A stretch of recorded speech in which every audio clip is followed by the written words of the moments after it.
galera, aqui é o Luizinho e hoje nós vamos ver o som de Candelária. Para vocês que estão curiosos que esse monstrinho é difícil de fazer. Então, enquanto a gente espera ele fazer o som, a gente vai ver outras coisinhas aqui. Tomara que durante esse tempo ele comece a fazer o som sem eu perder nada, né? E vocês também. Agora vamos ver se ele já foi.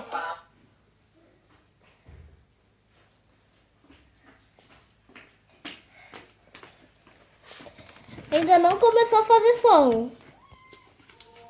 Ih, começou assim.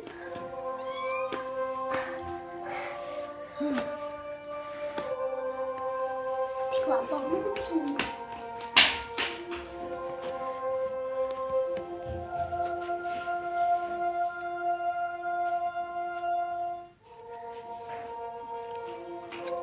Oi, gente, o Dinho também tá aqui, só que tá escondido. Essa é minha irmã falando. Vai ali. Você tem que aparecer. Vai ali. Vai ali. Ouviu? Então, galera, esse foi o vídeo de hoje. Até mais.